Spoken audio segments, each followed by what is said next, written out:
भोजन बना करके अगर कोई आपके आगे रख दे थाली में परोस करके, और आप जहर वाला बोतल खोल करके और भोजन में जहर मिला करके अपना ही भोजन कर रहे हैं, तो ये क्या ज्ञानियों का काम है? पागल ऐसे कर सकता है? ज्ञानी आदमी करेगा? अपने ही भोजन में अपने से विष मिलाएगा? हम आप भी कहते हैं अपने को ज्ञानी, लेकिन वही काम कर रहे हैं। विषय रूपी विष दिन रात पी रहे हैं। कहते हैं इस सत्संग में लाभ बहुत है, तुरंत मिलावे गुरु से, मूर्ख जन कोई सार न जाने, सत्संग में अमृत बरसे। सत्संग में अमृत की वर्षा होती है। आप कहिएगा कि कहाँ अमृत दिखाई पड़ रहा है? आप कहते हैं सत्संग में अमृत की बारिश होती है, लेकिन अमृत कहाँ दिखाई पड़ता है? तो आप सुने होंगे पुराण में, पुराण की बात कभी सुने होंगे कि यह अमृत स्वर्ग में है, देवताओं के राजा इंद्र के पास यह स्वर्ग है। अब मैंने कुछ देर पहले ही अभी बतलाया था कि स्वर्ग की देवता इंद्र आए थे, इंद्र कलश, अमृत का कलश लेकर के परीक्षित को पिलाने के लिए।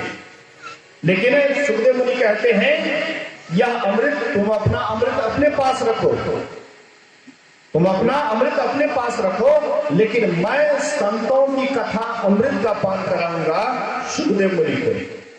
अगर वह स्वर्ग वाला अमृत पीने से सदा के लिए अगर परीक्षित अमर हो जाते तो फिर वही अमृत पीना चाहिए, लेकिन वह असली अमृत नहीं है। देवताओं के पास जो अमृत है वह असली अमृत नहीं है। समुद्र का मंथन हुआ था और उससे बहुत रक्त निकला था, अमृत का कलश भी निकला था। वह अमृत पीने के लिए देवता और दानव आपस में छीना झपटी करने लगे। भगवान विष्णु विष्णु मोहिनी का रूप बना करके वह अमृत का कलश लेकर के देवताओं को पिलाए, तो देवता सदा के लिए अमर हो गए, उसकी मृत्यु नहीं होती है। कबीर साहब ने बड़ा सुंदर कहा है।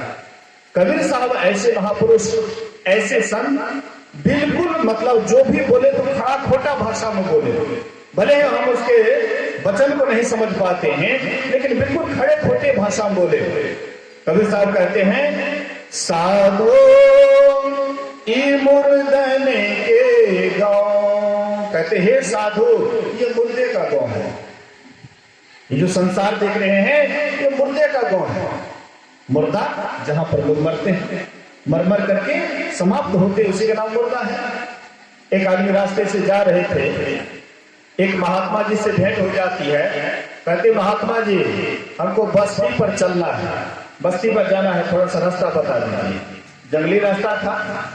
तो महात्मा जी बोले कि दक्षिण बढ़िया ये रास्ता जब तुम पकड़ लोगे ना तो इसीलिए तुमको बस्ती पर लेकर के चला जाएगा। तो वह व्यक्ति दक्षिण की तरफ गए तो देखते हैं कि श्मशान घाट है। लौट करके आए महात्मा जी के पास। महात्मा जी हम आपको पूछे थे बस्ती का पता, आप हमको श्मशान का क्यों पता दे दिए?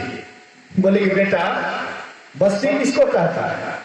अरे जहां एक बार बस जाए और दोबारा कभी उजड़े नहीं, उसी का नाम तो बस्ती। अरे वहां जो एक बार चला जाता लौट करके फिर लौटता नहीं है, वही तो असली बस्ती है। और जिसको तुम बस्ती कह रहे हो वो तो उजाड़ू है। एक दिन वहां से उजड़ करके आएगा, यही बस्ती में जो समाएगा तो दोबारा फिर कभी यहां से जाएगा नहीं। असली बस्ती यही है, श्मशान।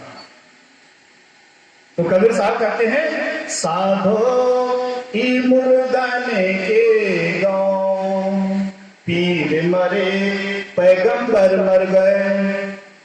संसार में मुसलमान में पीर बाबा होता है, कुछ हिंदू लोग भी जाता पीर बाबा को चादर चढ़ाने के लिए, ये मूर्खता है। इधर इतना देवी देवता से मन में भागता है तो पीर बाबा को भी जाकर के चादर चढ़ाते हैं। पीर मरे पैगंबर मर गए, जैसे हम लोग कहते हैं राम अवतार लिए, कृष्ण अवतार लिए, वैसे अवतारी को वहां पर पैगंबर कहते हैं। पीर मरे पैगंबर मर गए जिंदा जोगी, राजा मर गए प्रजा मर गए वैद और रोगी, साधु ई मुर्दने के गांव। यहाँ पर पीर भी मर गए, पैगंबर भी मर गए जिंदा जोगी। कितने जोगी का नाम सुनते थे, वो भी मर गए। राजा मर गए, राजा हरिश्चंद्र वे भी मर गए। हाँ, प्रजा भी मर गए वैदरोगी। वैदराज का नाम सुनते हुए जीवक एक अच्छे वैदराज थे, लेकिन वे भी मर गए। और रोगी तो मरने के, लेकिन वैद्य भी मर गए। साधोई मुर्दाने के गांव। फिर कबीर साहब कहते हैं कि जो आप सूरज को देखते हो, चंद्रमा को देखते हो, ये भी एक दिन खत्म हो जाएगा, ये भी नाश हो जाएगा।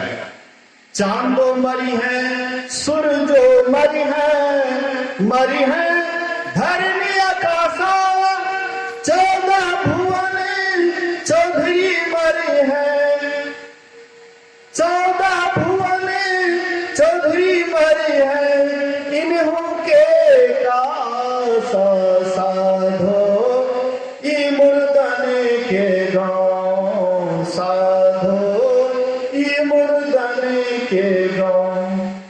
9 मर गए, 10 मर गए सहस्र 88।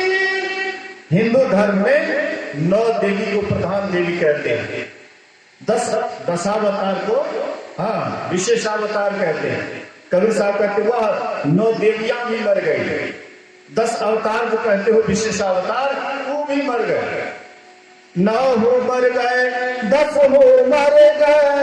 मर गए सहस्र 88। 88,000 ऋषि मुनि का जो नाम कहते हैं, वे भी मर गए सहस्र 88। 9 मर गए, 10 मर गए सहस्र 88। 14 भुवन चौधरी मरे हैं, पड़ गए काल के फांसी, साधो की मुर्दने के गांव। कहते जो मुर्दे का गांव है। अंत में कबीर साहब कहते हैं, किसी ने पूछा कि बाबा कोई ऐसा भी है जो अमर हो गए, जो मरे नहीं, सदा के लिए अमरता को प्राप्त कर गए। अंत में कबीर साहब फैसला सुनाते हैं, नाम अनाम रहे जो सदी, दूजा तक न होई, कहे कबीर सुनो भाई साधो, भटकी मरो जनी कोई, साधो ई मुर्दनी के गांव। कहते हैं कि एक ही अमर हुए जो नाम को पकड़ करके अनाम में चले गए, जो वर्णात्मक नाम का जाप करके ध्वन्यात्मक नाम को पकड़ लिए, वह ध्वन्यात्मक नाम ले जा करके निःशब्द में लेकर के चले गए, निःशब्द परम पद।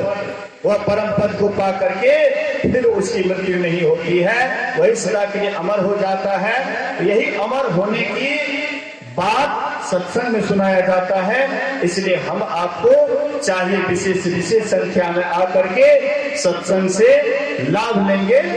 यह भी अभी का सत्संग आरती के बाद समाप्त किया जाएगा और फिर अपराह्न कालीन सत्संग 3 बजे के लगभग से प्रारंभ किया जाएगा।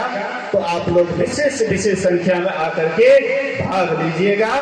और फिर कल का सुबह वाला सत्संग, ये 3 समय का सत्संग हम आपके हाथ में है। तो ये समय का अगर सदुपयोग करेंगे, जो भी व्यक्ति समय का सदुपयोग करता है तो समय भी उसका जरूर साथ देता है, उसका कल्याण करते हैं। तो आइए अब हम लोग आरती को चलें, इसके बाद फिर अपराह्न कालीन सत्संग होगा।